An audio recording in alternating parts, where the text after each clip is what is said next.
Welcome back to the deep dive. If you live your life, or at least manage your identity online, you probably know the feeling we're diving into today. That paradox of modern privacy. Exactly. We've looked at sources tackling this central tension.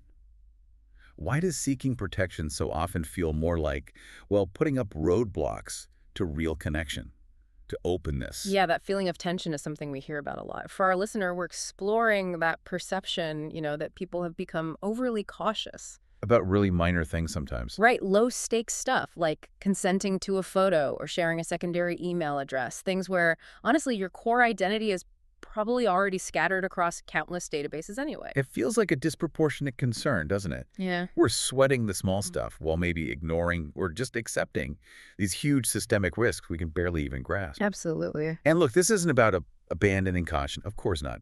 Protect your passwords, your credit cards, the critical things. Nobody's arguing against that. But the frustration is finding that, let's call it, realistic middle path. How do we learn to instantly tell the difference between sensible prudence and, well, outright paranoia? That distinction is critical. It's really the key to operationalizing wisdom in this digital age. So let's look at that spectrum for a second. Okay. Prudence is, well, it's intelligent awareness. You know the risks. You take informed steps. Strong passwords, being wary of phishing scams. That's prudence. Makes sense. But paranoia, that's different. It's avoidance driven by fear, often fear of something that's actually, low probability, but maybe high impact in our minds. Can you give a really sharp example of that kind of paranoid avoidance? Okay, think about someone refusing to be in, say, a big family photo at a casual gathering.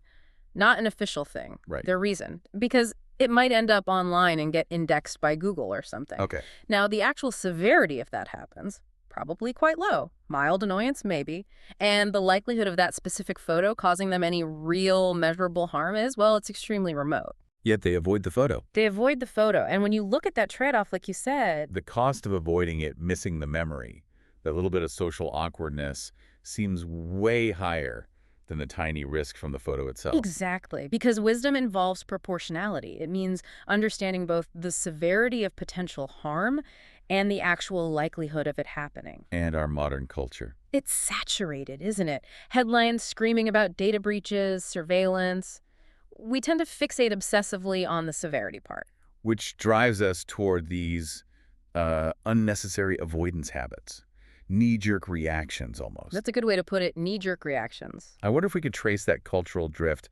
I mean, the privacy movement started for good reasons, right? Yeah. It was a necessary reaction to pretty blatant data exploitation by big companies. Oh, absolutely necessary. But somewhere along the line, it seems like it merged with this broader cultural hypervigilance, especially maybe as trust in big institutions just keeps falling. that combination is potent.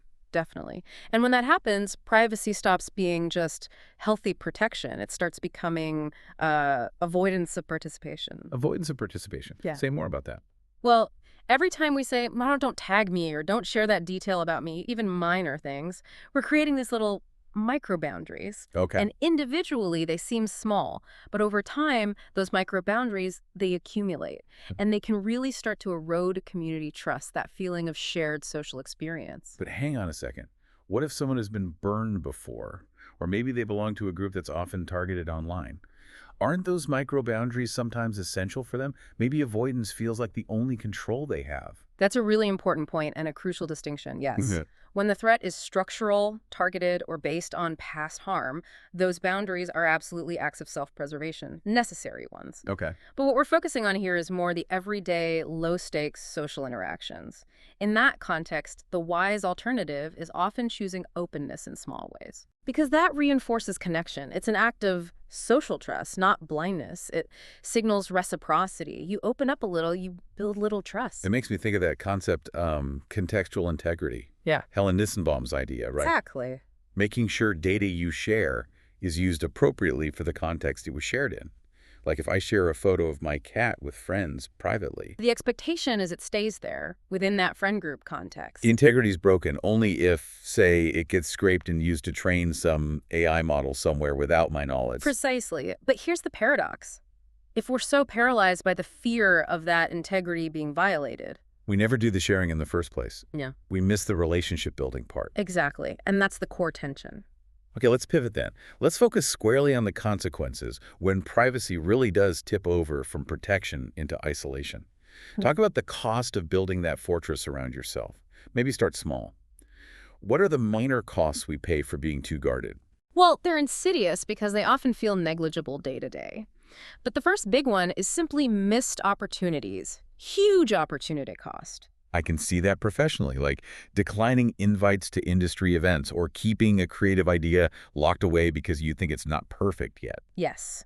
You lose out on networking, you miss crucial feedback, maybe that spark of momentum that comes when someone else gets excited about your idea. And personally, It leads almost inevitably to a life with less spontaneity. If you're constantly self-editing, checking who's listening, trying to stay off camera to maintain this perfectly curated, guarded image, your life gets predictable. highly predictable, but also maybe emotionally kind of flat, you end up trading those unguarded moments, moments of real joy or connection, for this illusion of total control. So the minor costs are things like stagnation, predictability. Yeah.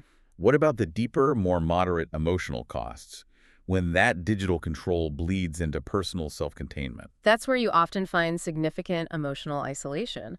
And sometimes it's cleverly disguised as, fierce independence. Think about people who keep all their stress, their pain, maybe a professional failure, completely private, locked down until it builds and finally erupts as, say, burnout or a major personal crisis. They were safe in their privacy, but they suffered entirely alone Completely alone. And trust takes a massive hit there too. because it needs reciprocity. Absolutely. Trust is reciprocal. If you're excessively private, relationships tend to plateau. They hit this level that feels safe, maybe polite, but it's perpetually shallow. Others just mirror your guardedness back at you. Often, yes. And you never achieve the depth needed for genuine intimacy or support. Okay, this leads to the final, most profound consequence you mentioned. Yeah. The big one. Mistaking safety for fulfillment. This might be the greatest tragedy of the privacy fortress, honestly. The very walls you build to keep yourself safe, they also end up keeping you small. Can you illustrate that? Imagine a brilliant writer, an aspiring screenwriter maybe. They have a script, but they refuse to send it out. Not because it's bad, but because they're terrified of rejection or criticism or someone stealing the idea. So the script stays safe. Perfectly safe, perfectly preserved in a private folder on their computer. But what have they sacrificed? They've sacrificed the entire purpose of the work for it to be seen, to connect, maybe to move people, all for the safety of obscurity. So they end up leading a life that's technically secure, maybe, but feels profoundly unlived. Exactly, because life's richest experiences, deep friendship, love, even processing grief, they all require some exposure, some risk, a willingness to be seen, even imperfectly. That's the core tension we have to navigate, isn't it? Risking vulnerability to actually achieve purpose or connection. It is. We have to risk it. Of course, we can't just dismiss the other side. The dangers of living too openly are real, they're palpable, so we need to balance this. Let's quickly touch on the necessary counterpoint, the risks of reckless sharing. What are the everyday consequences when we are too open? We'll start with just the sheer annoyance and noise factor. When your info leaks, even seemingly benign stuff, Sand calls, junk mail. targeted ads relentlessly following you around the internet, the cost there is serious attention fatigue. Your cognitive space just gets eroded. And there's that awkward social stuff. Yeah. The, what did you call it? Reputation micro misfire. Yeah. That unfiltered comment you made once, that bad joke, that, terrible photo from 10 years ago that somehow lingers online. And it resurfaces at the worst possible moment. Exactly. Forcing some awkward explanation or maybe even a professional apology for something trivial from your past. Okay, those are annoying, maybe embarrassing.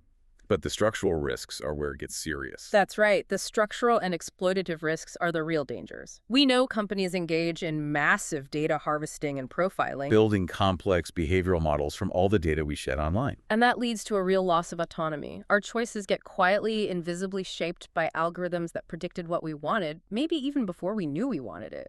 That sounds like your digital footprint becoming a kind of psychological dossier used for manipulation. It can be algorithmic manipulation, where they don't just sell you shoes, they might tailor political ads or financial products specifically to your predicted insecurities or vulnerabilities. That's a chilling thought. It is. And psychologically, just knowing this is happening creates surveillance stress. The awareness that you're constantly observed, indexed, analyzed, it changes behavior. You start self-monitoring more, Yeah. posting less authentically. Yes, chronic self-monitoring, editing your life in real time before you even live it. So the big existential risk of reckless sharing seems to be irreversibility. Once sensitive data is out there, old photos, medical details, private thoughts shared carelessly, you can't really get it back, can you? The delete button is often just an illusion. It usually is, and this leads to what might be the final, maybe the most crippling, profound consequence of overexposure, losing the right to be forgotten. Explain that. Human identity, human growth, it relies on forgetting, on forgiveness, on the ability to reinvent ourselves. But the digital world, it's an unblinking historian. It never forgets. So overexposure freezes you in time. It can, yeah. Chaining you to past versions of yourself, making redemption, growth, moving on, just much, much harder. Okay, so the dangers of isolation are real. The dangers of exploitation are equally real. This forces us to look inward, doesn't it? Why are we so afraid in the first place? What's the psychological root here? Well, the fear of exposure is ancient. It's a deep-seated. Evolutionarily, being exposed to the wrong tribe, being vulnerable, that meant physical danger, existential threat. And today? Today, that translates mostly into social evaluation anxiety. We get what psychologists call spotlight anxiety. It's the exaggerated kind of self-centered belief that everyone else is constantly observing us, evaluating us, judging our every move. But the reality is different, isn't it? The spotlight effect. Exactly. The psychological truth is, most people are far too absorbed in their own self-consciousness, their own internal dramas, to notice or remember our minor slip-ups that deeply. We dramatically overestimate how much attention others are actually paying to us. We really do. And so we use privacy as a kind of emotional armor. To protect against judgment. Often, yes, but underneath that, the fear beneath the fear is frequently shame. The terror of being truly misunderstood or found inadequate or simply unaccepted for who we are. So we stay hidden, believing if we can't be seen, we can't be hurt. Which is a perfect setup for what you called the social prisoner's dilemma. That classic trade-off in trying to build relationships. How does that analogy work in this social context? Okay, so in the classic prisoner's dilemma game, two parties have to choose. Either cooperate, which means trusting the other person, or defect, which means betraying them for your own potential gain, or just protecting yourself. Right. Applied socially, cooperate means choosing to be vulnerable, choosing to be open, and defect means choosing to stay private, guarded, safe. And if both people choose the rational self-protective option, if both defect, then you get the safe but empty outcome. Both stay guarded. The relationship remains polite, functional maybe, but ultimately shallow. everyone's safe, but nobody's really known. Exactly. It stalls right there on the surface because both individuals are waiting for the other person to take the risk first, to cooperate. Without that initial leap of faith, that first act of openness, real intimacy, and strong bonds just can't form. So someone has to be the catalyst. Someone's got to risk that first bit of exposure to show they're trustworthy, or at least willing to try. That's why the idea of calibrated vulnerability is so important. It's not about just spilling everything blindly. Right. It means sharing a little bit, something low stakes maybe, an honest feeling, a small detail. Then you observe the response. Do they meet it with kindness, reciprocity, acceptance? Precisely. If they do, maybe you share a little more. You build trust incrementally, in layers, like building scaffolding around a relationship. Okay, so if the goal isn't total secrecy, and it's definitely not radical, reckless exposure, then we're talking about consciously designing our boundaries. What's the framework for that? The goal has to shift, I think, away from just static security towards dynamic self-governance. Privacy isn't an on-off switch. It's more like a gradient, a dimmer switch, maybe. Permeability. Yes, a gradient of permeability, where we consciously choose the context, the audience, the medium for what we reveal and when. Privacy, ideally, should be the protected space for authenticity. Like an incubation period for self-development. Exactly, not just a mechanism for hiding things forever. You know, that idea of dynamic balance, it resonates beyond just privacy. It confirms that initial feeling that life's hardest challenges often need that middle path. Think about independence versus interdependence. Real strength isn't needing no one at all, is it? It's being independent enough to choose who you rely on and when. That's a great example. Or think about security versus freedom. Total security often means stifling predictability. Total freedom can mean drifting without purpose. The sweet spot is structure that actually enables exploration rather than preventing it. Exactly. And we need a similar kind of balance, that same nuanced approach in our digital lives and how we manage our privacy. So let's try and synthesize those three core pillars we mentioned earlier, the things that enable this dynamic balance. Okay. First, we need trust. And that trust has to be layered. Trusting yourself, your own judgment to set and enforce boundaries. Trusting certain key people in your life. And having a realistic view of systemic trust, or maybe the lack thereof, in institutions or platforms. Makes sense. Second. Second, we absolutely must develop risk literacy. And it has to be adaptive, context-dependent, not just a default no. If the cost of failure is low and easily reversible, like sharing a casual photo with trusted friends, then maybe openness is actually wiser than reflexive avoidance. Assess the actual risk, not just the imagined worst case. Right. And the third pillar is recognizing the powerful role of cultural anxiety. We have to learn to separate the signal from the noise. How do you mean? Well, cynicism is easy, isn't it? It's often performed socially, like it's a sign of intelligence to distrust everything. But true intelligence here is more adaptive. It's knowing when to genuinely worry and take precautions and when to simply live your life and connect. Discernment. That's the word. This synergy-layered trust, adaptive risk literacy, and discerning cultural anxiety allows for a more confident kind of openness. You're aware of the dangers, but you actively refuse to let them paralyze you. You reclaim those low-stakes moments as chances for connection. Okay, so wrapping up this deep dive, let's crystallize the core takeaways for you, the listener, to consider as you navigate this ongoing tension. First, think of privacy primarily as space for your own development, not just as secrecy. Second, recognize that selective privacy is where the power lies. You get to design your own permeability actively. Third, remember that vulnerability, the calibrated vulnerability we talked about, is often the only reliable catalyst for building genuine trust. Fourth, when you feel that intense fear of sharing or being seen, remind yourself it's very likely the spotlight effect playing tricks on you. People are probably paying much less attention than you think.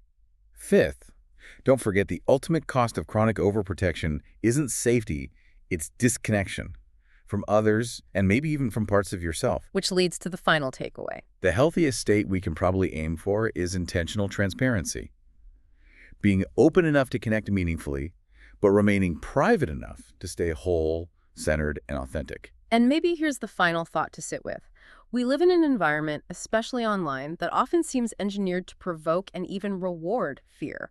Fear grabs attention, it drives engagement, right?